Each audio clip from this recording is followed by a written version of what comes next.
Jake Morrison's weathered Toyota Tacoma kicked up clouds of dust as it rolled down the cracked asphalt of what used to be Main Street in Copper Ridge. The ghost town stretched before him like a fever dream of the Old West, its buildings standing at odd angles like broken teeth against the harsh Nevada sky. At 34, Jake had the lean build of someone who spent more time in libraries than gyms, his brown hair already showing threads of premature grey from long nights poring over historical documents. Wire-rimmed glasses sat perched on his nose, constantly sliding down as he craned his neck to take in the desolate landscape around him. Before we jump back in, tell us where you're tuning in from. And if this story touches you, make sure you're subscribed, because tomorrow I've saved something extra special for you. The silence was overwhelming. No birds sang from the skeletal remains of cottonwood trees that lined the street. No dogs barked from behind sagging fence posts. Even the wind seemed muted here, as if the very air was reluctant to disturb whatever ghosts still wandered these empty lots. Jake pulled his truck to a stop in front of what the online listing had described as the Crimson Saloon, historical property, structural damage, seller motivated. The building before him looked like it had been through a war. The front porch sagged dangerously, its support beams twisted and weathered to the color of old bone. Most of the windows were boarded up with plywood that had turned gray with age, and what glass remained was spider-webbed with cracks that caught the afternoon sunlight like fractured mirrors. The wooden siding, once painted red according to faded patches still visible near the roofline, had weathered to a dull brown that matched the surrounding desert. "You'd be Morrison, I expect." Jake spun around to find a man approaching from across the street. Thomas Whitmore looked like he'd stepped out of a Western movie himself. Tall and broad-shouldered, with silver hair combed back from a weathered face that spoke of decades under the desert sun. His boots were expensive, Jake noticed, and his jeans were the kind that cost more than most people spent on their entire wardrobe. Everything about him suggested prosperity, which seemed oddly out of place in this forgotten corner of Nevada. "That's right," Jake replied, extending his hand. "You must be the seller's representative. Tom Whitmore, wasn't it?" Whitmore's handshake was firm, almost aggressive in its intensity. "Guilty as charged, though I prefer to think of myself as more of a community liaison. We don't get many visitors here in Copper Ridge, especially ones interested in buying property." Jake pulled out his phone and showed Whitmore the listing he'd screenshot. The price seemed almost too good to be true. $2 for an entire building, even in this condition. "There has to be a catch." "No catch," Whitmore said, but something in his eyes suggested otherwise. "Just a building that's been nothing but trouble for too long. Previous owner died about 10 years back, and his heirs live back east. They just want it gone." As they walked toward the saloon, Jake became aware that they were being watched. Curtains twitched in windows of the few occupied buildings scattered throughout the town. An elderly woman sweeping her porch stopped mid-stroke to stare at them, then quickly disappeared inside when Jake waved. A man working under the hood of an old pickup truck straightened up to observe their approach, his face unreadable beneath the brim of a battered cowboy hat. "Friendly neighborhood," Jake commented. "People here keep to themselves," Whitmore replied tersely. "Been that way for generations. Change makes folks nervous." The closer they got to the saloon, the more impressive its decay became. Jake could see that it had once been a substantial structure, probably the largest building in town during its heyday. The craftsmanship in the remaining woodwork was remarkable. Hand-carved corbels supported what was left of the front overhang, and the double doors, though warped and sun-bleached, showed the kind of attention to detail that modern construction rarely matched. "Built in 1874, Whitmore said, following Jake's gaze. Copper Ridge was a boom town back then. Silver mining brought folks from all over the territory. This place," he gestured at the saloon, "was the heart of it all. Dancing, gambling, drinking, all the vices a hard-working miner could want." Jake pulled out a small notebook and began scribbling observations. This was his ritual, documenting every detail before making any decisions about a property. His grandmother had taught him that buildings had stories to tell if you knew how to listen. What happened to the town? Jake asked. Mining played out. Something like that. Whitmore's answer came too quickly, and Jake noticed he avoided eye contact. Vein ran dry around 1890. People drifted away to find work elsewhere. Only a few families stayed behind. They reached the front steps, and Whitmore produced an old-fashioned skeleton key from his pocket. The lock was a massive iron mechanism that looked original to the building, and it took several attempts before the key turned with a grinding protest of metal against metal. Door sticks, Whitmore said, putting his shoulder against the warped wood. It opened with a screech that echoed through the empty interior. The smell hit Jake first, a mixture of dust, dry rot, and something else he couldn't identify. Something organic and unpleasant that made his nose wrinkle. But his attention was immediately captured by the space itself. Despite the decay, he could envision what the Crimson Saloon had looked like in its prime. The main room was larger than he'd expected, with a high ceiling supported by hand-hewn beams. A magnificent bar dominated the far wall, its mahogany surface scarred and stained, but still showing traces of its original grandeur. Behind it, an ornate mirror hung at a crooked angle, its silvering spotted and clouded with age. Broken chairs and overturned tables were scattered across the floor like debris after a storm. A staircase along the right wall led to what had probably been private rooms on the second floor. The banister was carved with intricate scrollwork, and Jake ran his fingers along its surface, feeling the craftsmanship of artisans whose names had been lost to history. Upstairs is pretty much collapsed, Whitmore said, following Jake's gaze. Roof's been leaking for decades. I wouldn't recommend going up there. Jake nodded, still taking notes. The structural damage was extensive, but not necessarily fatal. The foundation looked solid, and the main support beams appeared intact. With enough time and money, this place could be restored to something approaching its original glory. I'll need to have it properly inspected, of course, Jake said. But assuming the foundation is sound and there are no major environmental issues, I think I'm interested. Something flickered across Whitmore's face. Surprise, maybe, or concern.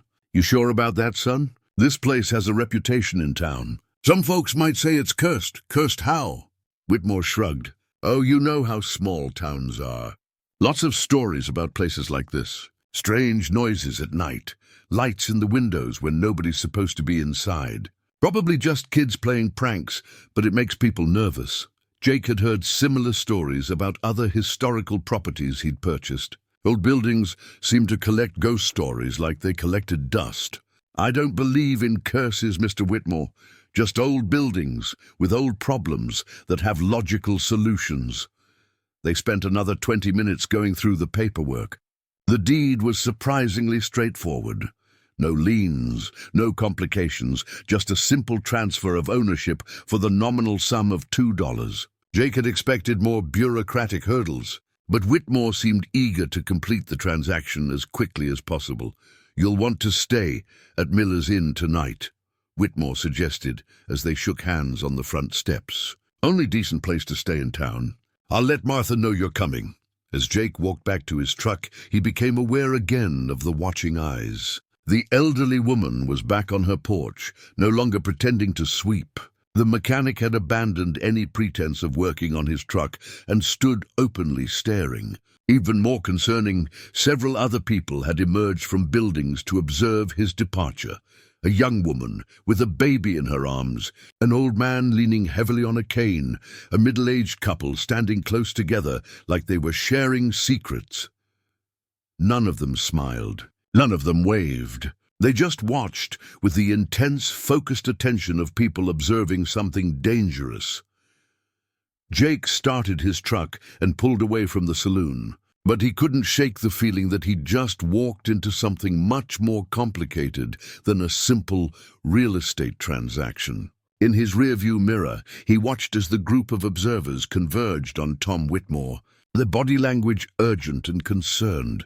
The Copper Ridge Inn turned out to be a small, surprisingly well-maintained establishment at the edge of town.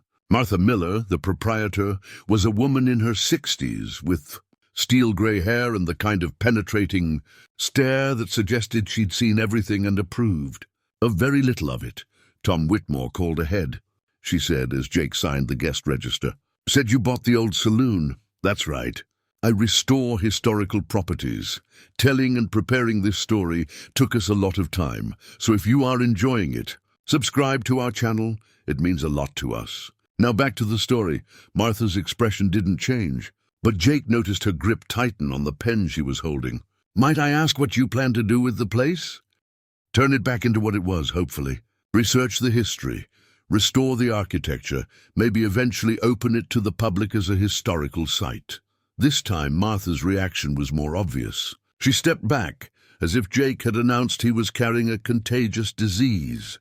Research the history. That's part of what I do. Every old building has stories. I like to find out what they are. Martha handed him a room key with hands that trembled slightly. Room 12. Up the stairs, last door on the left. Breakfast is served from 6 to 9. As Jake climbed the narrow stairs to his room, he heard Martha's voice through the thin walls, speaking in urgent, hushed tones on the telephone. He couldn't make out the words, but the tone was unmistakable. She was warning someone about his arrival and his intentions. He unlocked room 12 and found a small but comfortable space with a single bed, a wooden dresser, and a window that looked out over the town's main street. From this vantage point, he could see the Crimson Saloon in the distance, its broken silhouette dark against the evening sky. As the sun set and darkness crept across Copper Ridge, Jake noticed something that made him lean closer to the window. There were lights moving inside the saloon. Not electric lights, but the flickering glow of candles or lanterns. Shadows moved behind the boarded-up windows, and once he could have sworn he heard the distant sound of voices carried on the night wind. Jake grabbed his jacket and headed for the door. If someone was in his building, he wanted to know who and why. But as he reached for the doorknob, he heard footsteps in the hallway outside. Slow, deliberate steps that stopped directly in front of his door. He waited, barely breathing, but whoever was out there made no sound. After what felt like an hour, but was probably only a few minutes, the footsteps retreated back down the hall. Jake pressed his ear to the door and listened until he was certain he was alone, then returned to the window. The lights in the saloon had vanished. The building stood dark and silent once again, as if the mysterious activity had never happened at all. Dawn came early to Copper Ridge, painting the desert landscape in shades of amber and gold that reminded Jake why he'd fallen in love with the American West in the first place. After a restless night filled with dreams of flickering lights and watching eyes, he was eager to get to work on his new acquisition. Martha Miller served him breakfast in silence, eggs, bacon, and coffee that was surprisingly good for such a remote location. She avoided eye contact throughout the meal, and Jake noticed that the dining room, which could seat perhaps 20 people, remained empty despite the early hour. Either he was the only guest at the inn, or the other patrons were avoiding him.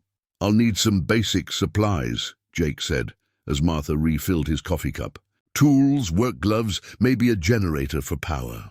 "Is there anywhere in town I can get what I need?" "Henderson's Hardware," Martha replied without looking up. 3 blocks down, turn right at the old gas station." Jake thanked her and left, stepping out into the crisp morning air. Copper Ridge looked different in daylight, less ominous but somehow more melancholy. The buildings that had seemed mysteriously threatening in the darkness now just looked abandoned and sad. Tumbleweeds had collected against storefronts, and many of the structures showed signs of slow, inexorable decay. Henderson's Hardware occupied a narrow building that had probably been a general store during the town's boom years. The proprietor, a man in his 70s with calloused hands and suspicious eyes, watched Jake browse the aisles with obvious discomfort. "You the fellow bought the saloon," the man said. It wasn't a question. Jake Morrison. Jake extended his hand, but the older man didn't take it. "Ben Henderson. My family's run this store for 4 generations. Then you must know a lot about the town's history." Henderson's expression grew even more guarded. Know enough to mind my own business. Suggest you do the same. Jake selected work gloves, a crowbar, a high-powered flashlight, and several other items he'd need for his initial assessment of the building. As Henderson rang up the purchase, Jake tried again to engage him in conversation. The saloon must have been quite a place in its heyday. Have you heard any stories about what it was like? Henderson's hands paused over the cash register. Stories are just stories. Mr. Morrison, past is past for a reason. But surely there must be records, photographs, newspaper accounts, nothing you need to concern yourself with. Henderson's tone made it clear the conversation was over. He bagged Jake's purchases with sharp, efficient movements and pushed them across the counter. That'll be $73.47. Jake paid and left, more curious than ever about what had happened in Copper Ridge to make everyone so reluctant to discuss its history. In his experience, small towns usually love to share stories about their past, especially the colorful tales of the Old West era. This wall of silence was unusual and intriguing. The Crimson Saloon looked different in daylight too. The damage was more apparent, but so was the underlying craftsmanship. Jake spent an hour circling the building, taking photographs and making notes about structural issues that would need to be addressed. The foundation appeared solid, built from local stone that had weathered the decades remarkably well. Using his new crowbar, Jake pried the boards away from several windows, allowing natural light to flood the interior. The main room was larger than he'd realized the night before, and despite the accumulated dirt and debris, he could see evidence of the careful attention to detail that had gone into its original construction. He began by clearing a path through the debris, stacking broken furniture in one corner and sweeping away the worst of the accumulated dust and dirt. As he worked, Jake found himself imagining what the place had looked like in 1874, miners and cowboys gathering around the tables, the sound of piano music drifting down from the balcony, the low murmur of conversation and laughter that would have filled the space on busy nights. It was while clearing debris from near the back wall that Jake made his first significant discovery. A section of floorboard that looked identical to the rest of the flooring had a slightly different sound when he stepped on it, a hollow echo that suggested empty space beneath. Kneeling down, Jake examined the boards more carefully. What he'd initially dismissed as natural wear patterns were actually carefully disguised hinges, hidden so skillfully that they were virtually invisible unless you knew what to look for. The wood showed signs of being worked by master craftsmen, fitted together with precision that spoke of both skill and secrecy. Jake worked his crowbar into what appeared to be a hairline crack between boards. The wood resisted at first, then suddenly gave way with a sharp crack. A section of flooring approximately 4 feet square lifted like a trapdoor, revealing a set of stone steps leading down into darkness. The smell that rose from the opening was different from the general mustiness of the saloon above. This was drier, somehow more preserved, as if the air below had remained undisturbed for decades. Jake shone his flashlight down the steps and saw that they led to what appeared to be a finished basement room. His heart rate quickened as he descended. This was exactly the kind of discovery that made his work worthwhile.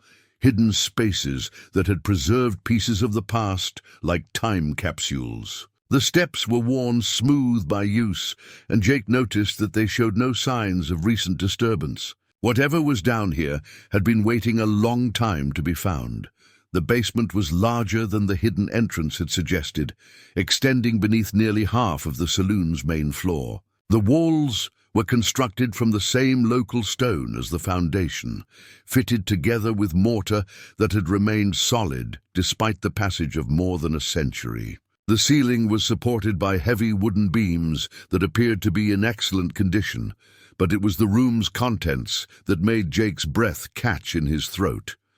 Along the walls, arranged with methodical precision, were dozens of items that looked like they'd been placed there yesterday. Leather saddlebags hung from wooden pegs, their surfaces oiled and supple.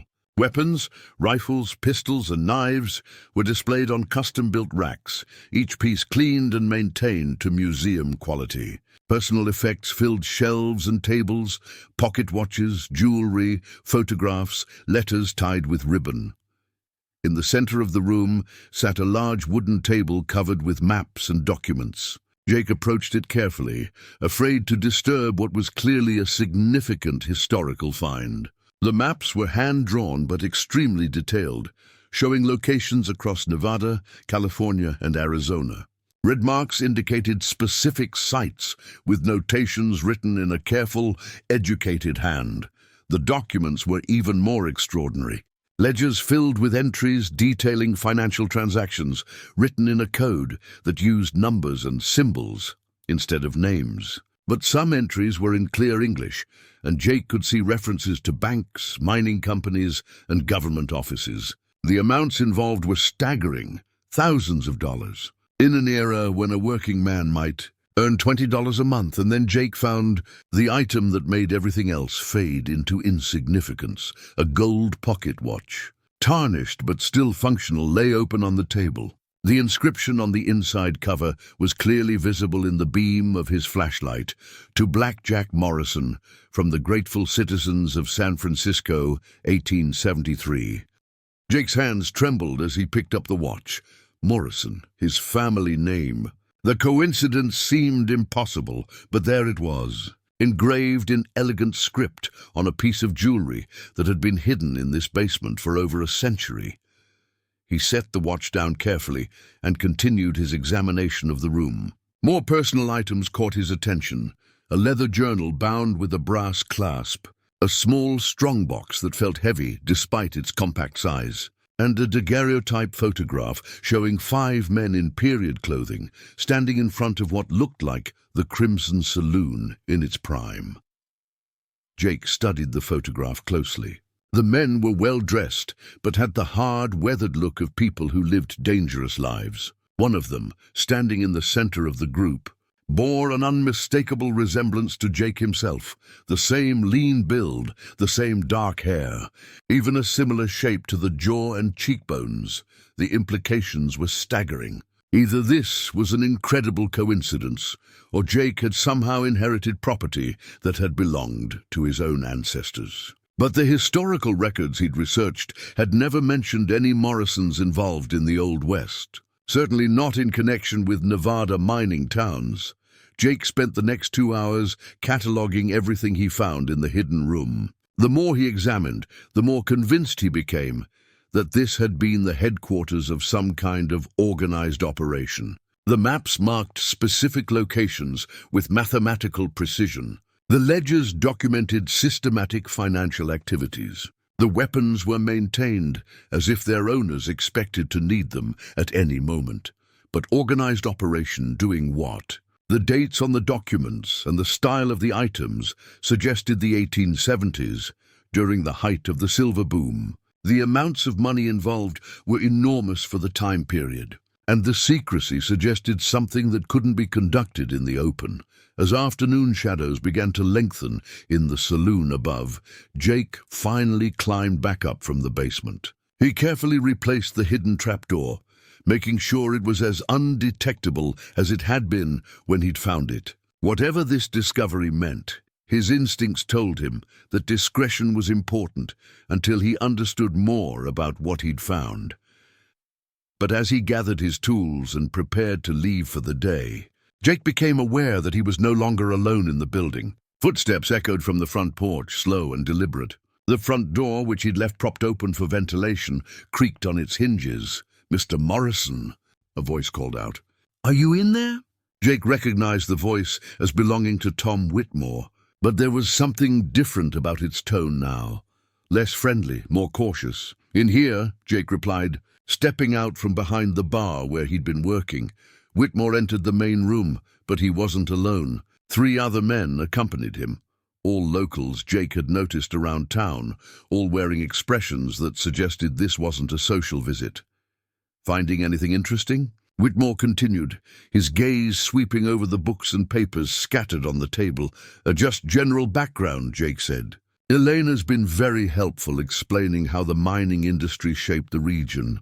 "Elena's our local expert on family histories," Whitmore said, and Jake noticed the emphasis he placed on the word family. She knows better than anyone how important it is to respect the past and not go digging up things that might hurt people in the present. Elena finally spoke, her voice carefully neutral. History belongs to everyone, Mr. Whitmore, but context is important. Some stories need to be understood properly before they're shared. Exactly my point, Whitmore agreed. Context is everything. For instance, Mr. Morrison, you might find references to various colorful characters from the old days, but it's important to remember that stories grow in the telling. What might seem like facts in old documents could just be rumors or exaggerations.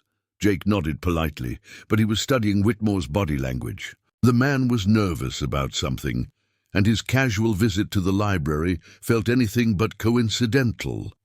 I appreciate the perspective, Jake said. Though as someone who works with historical properties professionally, I've found that primary sources are usually more reliable than local legends. Something flickered in Whitmore's eyes. Anger, maybe, or fear.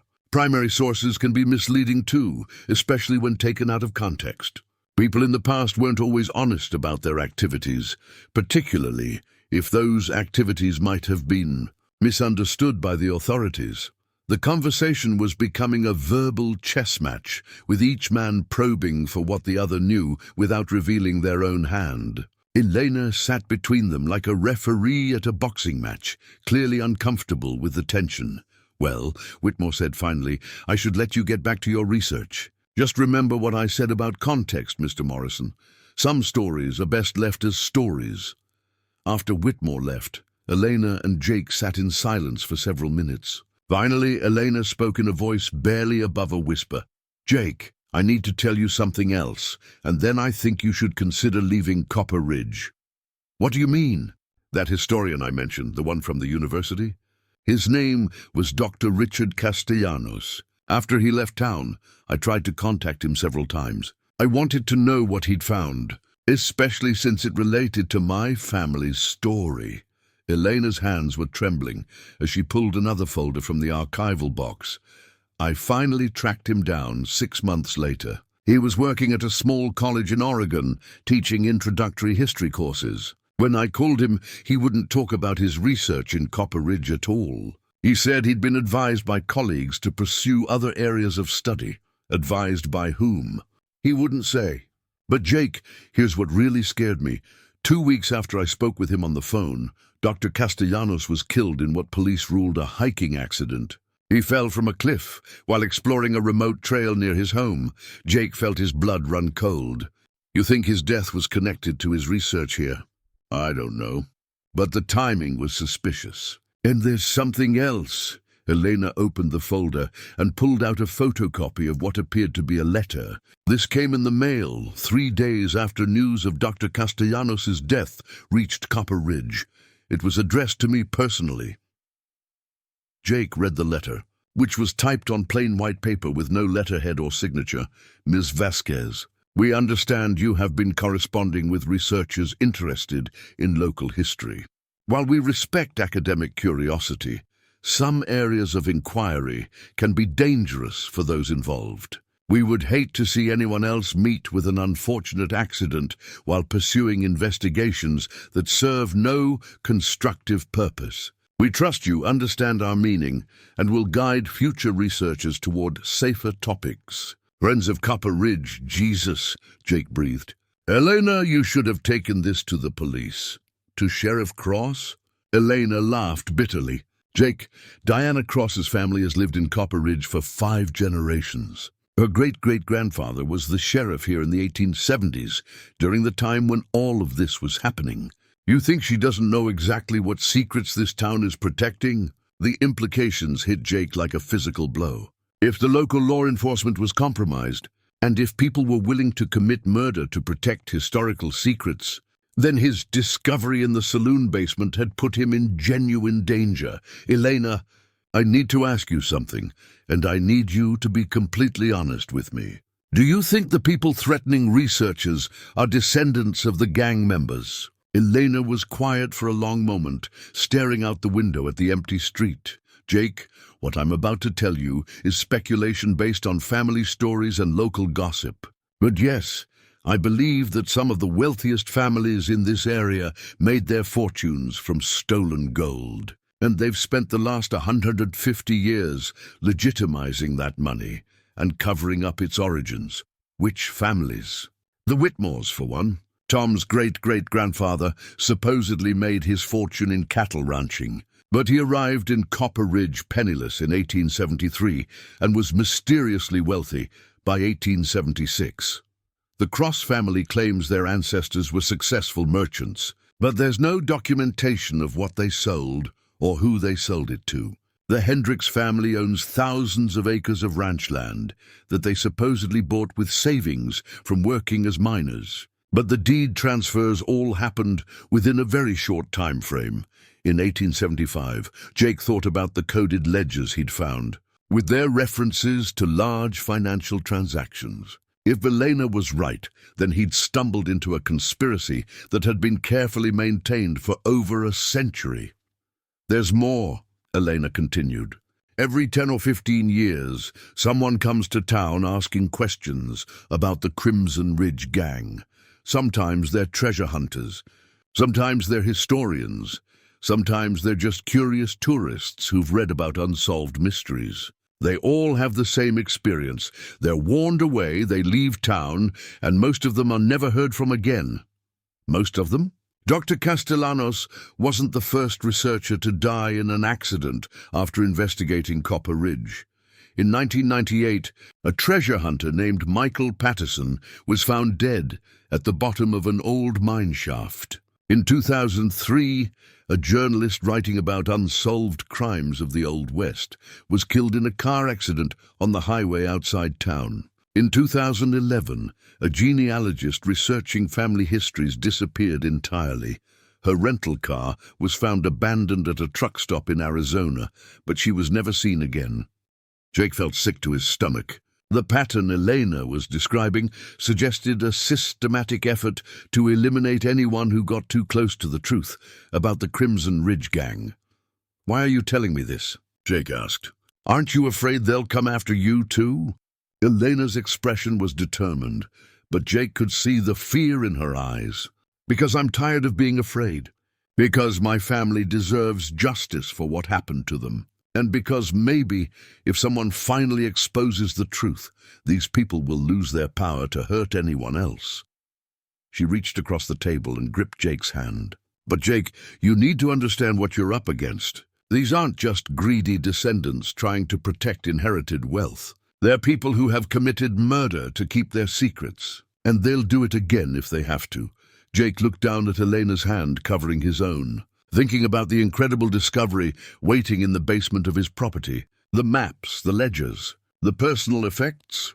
It was exactly the kind of evidence that could expose the truth about the Crimson Ridge Gang and bring justice for their victims. But it was also the kind of evidence that people had been killed for finding.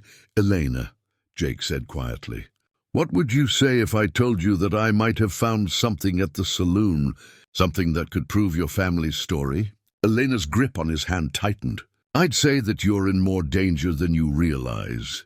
And I'd say that you need to decide right now whether you're going to walk away from this, or whether you're willing to risk everything to make sure the truth finally comes to light." Outside, the sound of a truck engine rumbled to life somewhere in the distance. Elena released Jake's hand and moved to the window, peering carefully through the blinds. "That's Tom Whitmore's truck," she whispered. "He's been sitting across the street for the last 10 minutes watching the library." Jake joined her at the window and saw a black pickup parked in the shadow of an abandoned storefront. Even from a distance, he could make out a figure behind the wheel, and the vehicle was positioned to have a clear view of the library's entrance. "How long has he been there?" "Since about 5 minutes after he left." "Jake, I think he suspects that you found something at the saloon, and now he's trying to figure out what you know and who you're sharing information with." As they watched, the truck's engine started, and Whitmore drove slowly down the street, turning in the direction of the Crimson Saloon. "He's going to search your property," Elena said with certainty.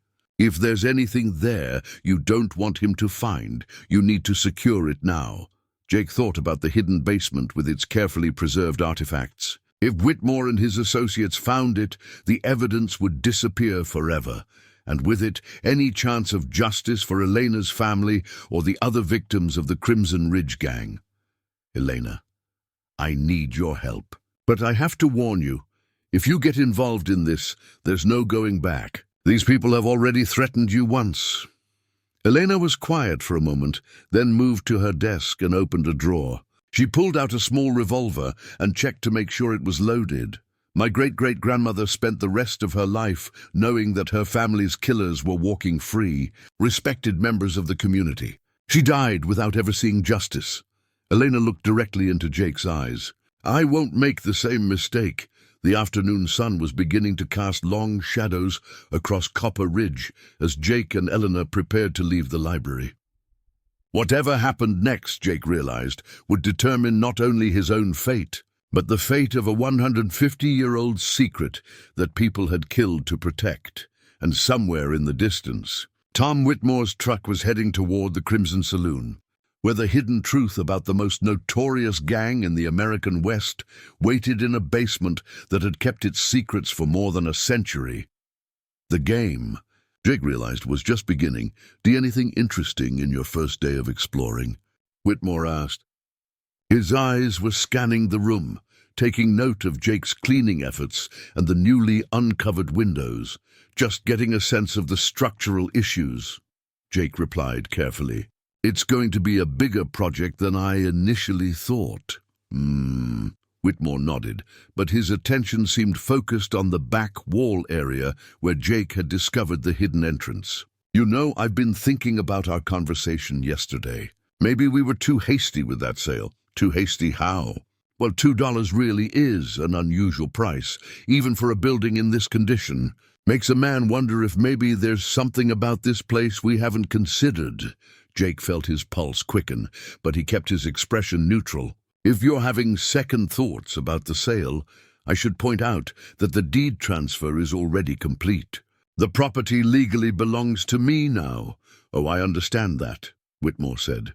But legal ownership and practical ownership can be two different things, especially in a small town like this.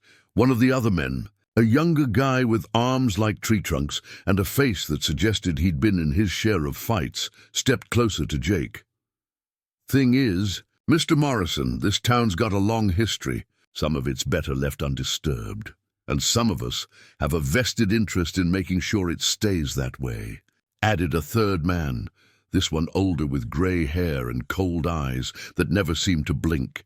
Jake looked from face to face, recognizing the unmistakable signs of a coordinated intimidation effort. These men had come here together with a specific purpose, and that purpose wasn't to welcome him to the neighborhood. Gentlemen, Jake said, trying to keep his voice level, I appreciate your concern for local history, but I'm not sure what you're worried about. I restore old buildings. That's all. That's all you're planning to do? Whitmore asked. Just restoration. What else would I do? Well, some people might be tempted to go digging around, looking for artifacts or historical items that might be worth money. Treasure hunting, you might call it. Jake felt sweat beading on his forehead despite the cool air. These men knew something, or at least suspected it. The question was how much and how far they were willing to go to protect whatever secrets the Crimson Saloon contained. I'm not a treasure hunter, Mr. Whitmore. I'm a historian. Difference being, historians preserve and document. Treasure hunters take and sell. Whitmore studied Jake's face for a long moment, then glanced at his companions. Some kind of silent communication passed between them. Well, Whitmore said finally, I hope that's true, Mr. Morrison, because this town takes its history very seriously, and we can be very protective of our heritage. The threat was subtle, but unmistakable. Jake nodded, not trusting himself to speak. Enjoy your evening, Whitmore continued. And remember, if you need any help with your restoration project, you just let us know. We're always happy to lend a hand to folks who understand how things work around here. The four men left as suddenly as they'd arrived. leaving Jake alone in the saloon with his racing thoughts and the weight of his incredible discovery. As their footsteps faded into the distance, one thing became clear. Whatever he'd found in that basement, he wasn't the only one who knew it existed, and someone in Copper Ridge was very determined to keep its secrets buried. The Copper Ridge Public Library occupied a small adobe building that looked like it had been constructed sometime in the 1940s, decades after the town's mining boom had ended. Jake pushed through the heavy wooden door and found himself in a single room lined with tall shelves that housed what appeared to be a surprisingly comprehensive collection for such a remote location. Behind the circulation desk sat a woman in her 30s with dark hair pulled back in a practical ponytail and intelligent brown eyes that studied Jake with obvious curiosity. Unlike the other residents he'd encountered, she didn't seem hostile or fearful, just genuinely interested in why a stranger would visit their small library. "You must be the man who bought the old saloon," she said, standing up to greet him. "I'm Elena Vasquez, the librarian here. Word travels fast in a town this size." Jake shook her offered hand, grateful to finally meet someone who didn't seem to view him as a threat. "Jake Morrison. I was hoping you might have some historical records about Copper Ridge, particularly from the 1870s, researching your new property." Elena gestured toward a reading table near the windows. "I'd be happy to help. Local history is something of a passion of mine." She disappeared into the stacks and returned with several volumes and a box of archival materials. "Let's start with the basics. Copper Ridge was founded in 1871 when silver was discovered in the hills east of here. The population peaked around 1875 with nearly 3,000 residents, then declined rapidly when the main vein played out in the late 1880s. Jake opened one of the books and found himself looking at photographs of Copper Ridge in its heyday. The contrast with the current ghost town was striking. The main street bustled with activity. Storefronts displayed elaborate signs, advertising everything from dry goods to legal services, and well-dressed people filled the sidewalks. "It was quite a place," Elena continued. 5 saloons, 3 hotels, a newspaper, even an opera house. The Crimson Saloon was the largest and most successful of the drinking establishments. "What can you tell me about the owners?"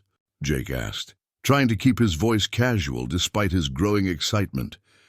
Elena consulted a thick folder of notes. The original owner was a man named James Crawford, but he sold it in early 1874 to a group of investors. After that, the ownership records become somewhat unclear. Unclear how? Well, the deed transfers show a series of different names, but there's no consistent pattern. Some historians have suggested that the saloon might have been owned by a partnership or consortium of some kind, but the documentation is incomplete. Jake felt his pulse quicken. "Do any of the names include Morrison?" Elena looked up from her notes, and for the first time, Jake saw a flicker of something that might have been concern cross her face. "Morrison? Why do you ask?" "It's my family name. I'm curious about whether I might have any ancestral connection to the area." Elena was quiet for a moment, studying Jake's face intently. When she spoke again, her voice was more cautious than it had been. "There are references to a Morrison in some of the documents from that period. But Jake, I need to ask you something, and I want you to answer honestly. What exactly are you planning to do with the saloon?" "Restore it. Turn it into a historical site, maybe a museum showcasing the town's mining heritage." "And that's all?" Jake met her gaze directly. "What else would I do?" Elena stood up and walked to the window, looking out at the empty street. When she turned back, her expression was troubled. "Jake, I like you. You seem like a good person, and God knows this town could use some positive attention. But I need to tell you something that you're not going to find in any of these official records." She returned to the table and sat down across from him, her voice dropping to barely above a whisper. "My great-great-grandmother came here from Mexico in 1873 with her family. They were part of a group of settlers who'd been granted land rights by the territorial government. But according to the stories that have been passed down in my family, Something happened to them. Something that was never officially recorded. What kind of something? They disappeared. All of them, 23 people, including women and children, vanished sometime in the spring of 1874. The official explanation was that they'd been attacked by bandits and had fled back to Mexico. But my great-great-grandmother knew better. She was the only survivor because she'd been in town buying supplies when it happened. Jake felt a chill that had nothing to do with the desert air. What did she think happened to them? She believed they were murdered, and she believed the people responsible were connected to the Crimson Saloon. Elena opened the archival box and pulled out a folder that looked much older than the other materials. These are copies of letters my great-great-grandmother wrote to the territorial authorities, begging them to investigate the disappearances. She never received any response. Jake examined the letters, written in Spanish in a careful, educated hand. Even though he couldn't read them, he could sense the desperation in the precise script. She wrote about seeing lights in the hills at night and men on horseback traveling back and forth between the saloon and remote areas where her family had been settling. She was convinced that whatever happened to the settlers was connected to some kind of organized criminal activity. Criminal activity. Jake, what I'm about to tell you might sound like folklore, but it's been corroborated by enough different sources that I've come to believe it's true. In the 1870s, there was a gang operating in this territory that was responsible for some of the largest robberies in the history of the American West. Elena pulled out a newspaper clipping, yellow with age and carefully preserved in a plastic sleeve. The headline read, "Crimson Ridge Gang Strikes Again, $50,000 Stolen from Wells Fargo Shipment." They were called the Crimson Ridge Gang, named after this town. The authorities believed they were responsible for stealing over $2 million in gold and silver from government shipments, banks, and mining companies between 1873 and 1875. Jake's mouth went dry. $2 million in 1870s currency would be worth an astronomical amount today. And the gang was named after the town where he'd just bought property. What happened to them? They vanished completely. In late 1875, the robberies just stopped. Some people believed they'd been killed by competing gangs or lawmen. Others thought they'd simply taken their loot and retired to more civilized parts of the country.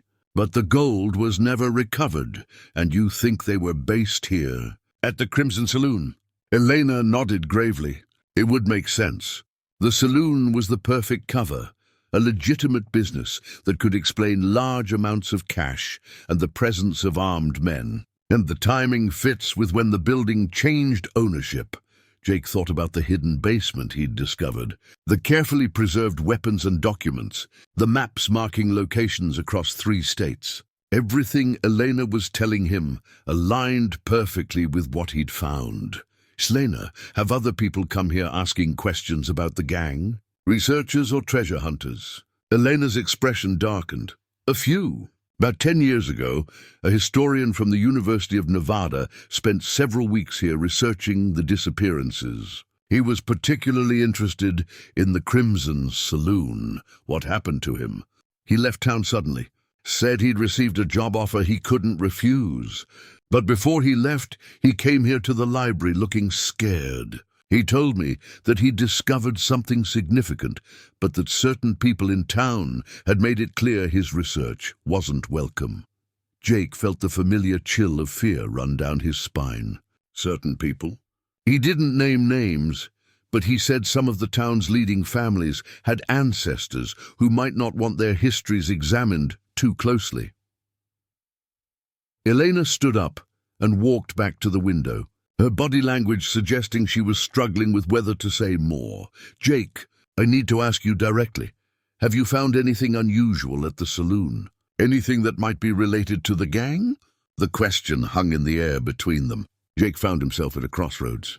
Elena seemed trustworthy, and her family's connection to the victims of whatever had happened here gave her a legitimate interest in the truth. But Whitmore's thinly veiled threats from the day before made him cautious about revealing too much. Why do you ask? Because if you have, you need to be very careful. The people who made that university researcher leave town haven't gone anywhere, and some secrets in Copper Ridge are still being actively protected.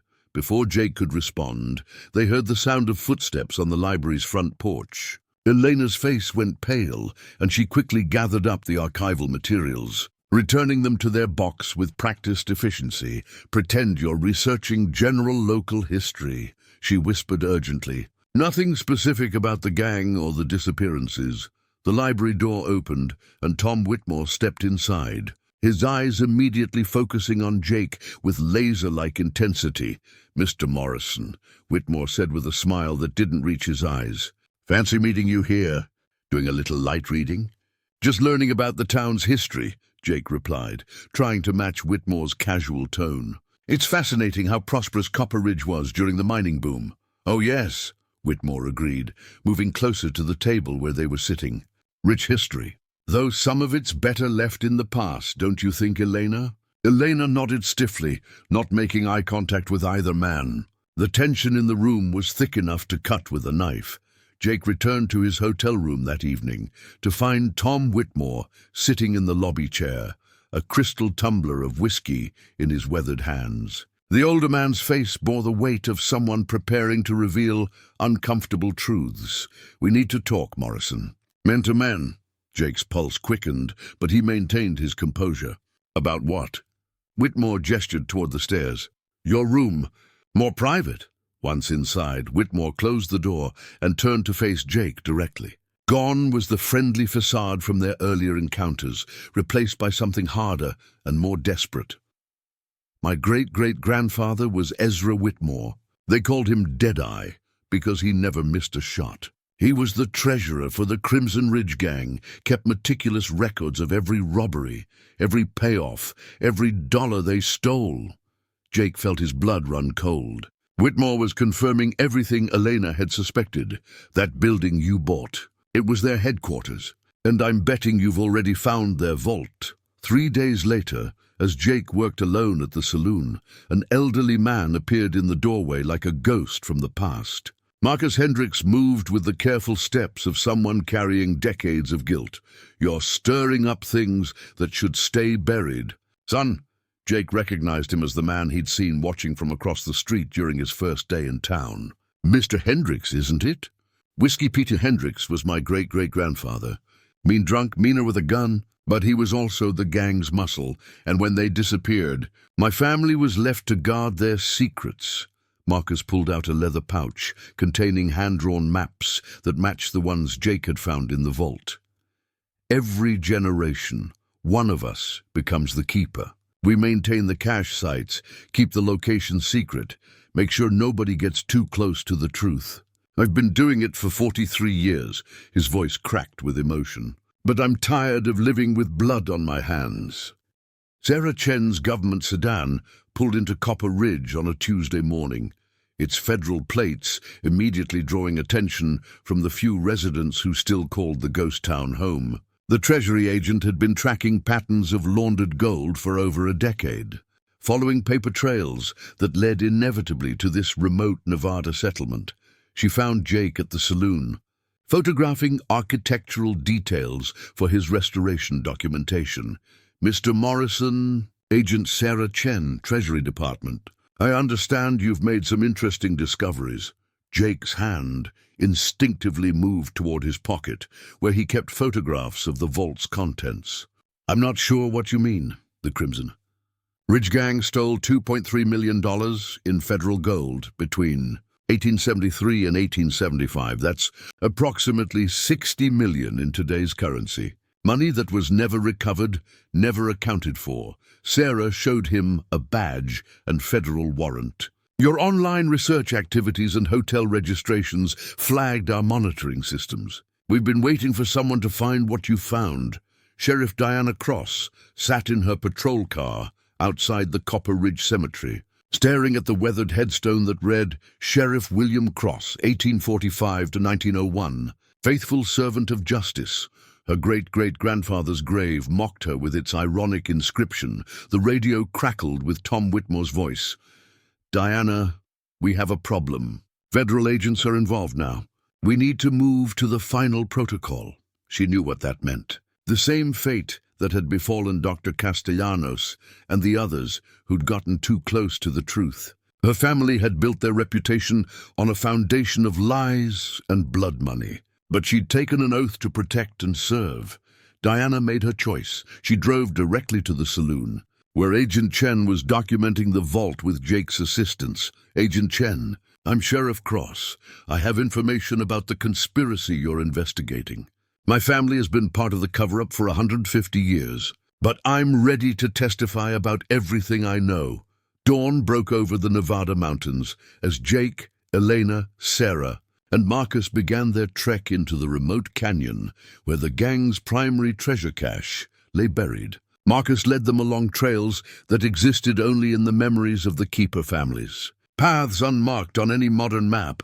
The main site is 3 miles ahead, Marcus whispered, his aged voice carrying easily in the thin desert air. But we're not alone out here.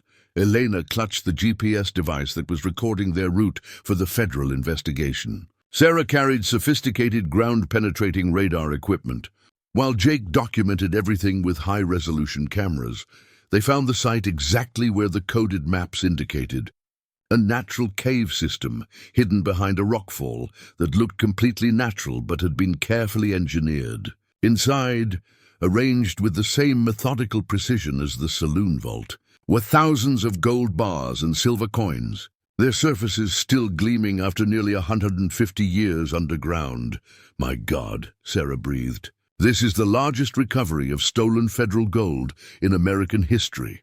Tom Whitmore's voice echoed off the canyon walls as his armed men surrounded the cache site. Nobody moves, nobody dies. This doesn't have to end badly. 8 men with rifles had positioned themselves on the canyon rim, effectively trapping the expedition team in the natural bowl where the treasure lay exposed. But Jake noticed something Whitmore hadn't, a 9th figure approaching from the opposite direction. Gabriel Reeves had been wrestling with his conscience for months, knowing his family's dark legacy would eventually surface. When he saw federal agents leading people toward the cache site, he'd made his decision. "Tom, let them go!" Gabriel called out, his own rifle trained on Whitmore. This has gone on long enough. The standoff erupted into chaos. Marcus Hendricks, seeking final redemption for a lifetime of complicity, threw himself between the expedition team and Whitmore's gunfire. He fell with a peaceful expression, finally free from the burden of inherited guilt. In the confusion, Gabriel helped Elena and Jake escape with the documented evidence, while Sarah coordinated with federal backup via satellite phone. 6 months later, Jake stood in the restored Crimson Saloon, now transformed into the Copper Ridge Historical Museum. The building's original grandeur had been lovingly rebuilt, but its new purpose honored truth rather than concealing it. Display cases showed artifacts from the gang's vault, alongside testimonials from descendant families on both sides of the historical divide. Elena served as the museum's director, ensuring that her great-great-grandmother's story was finally told, alongside the documented evidence of the Mexican settlers' murders. Gabriel Reeves had testified against the remaining conspirators, and now worked as a volunteer guide, helping visitors understand how inherited secrets could corrupt generations. Tom Whitmore and 7 associates were serving federal sentences for conspiracy, murder, and obstruction of justice. The recovered gold, worth over $60 million, had been returned to federal coffers, with the portion designated for victim restitution funds. Sarah Chen received the Treasury Department's highest civilian honor for solving one of the longest-running cold cases in federal history. Her investigation had exposed a conspiracy that spanned 6 generations and resulted in at least 12 murders. As Jake watched families touring the museum, reading about both the victims and perpetrators of the Crimson Ridge Gang's crimes, he felt a deep satisfaction. History belonged to everyone, and the truth, no matter how long buried, eventually found its way to the surface. His phone buzzed with a text message about another mysterious property for sale in Colorado. This time he wouldn't be going alone. Up next, we have 2 more incredible stories that are waiting for you. Just click the image you want to watch, and it will take you there. If you enjoyed this video, make sure to subscribe. It would mean a lot.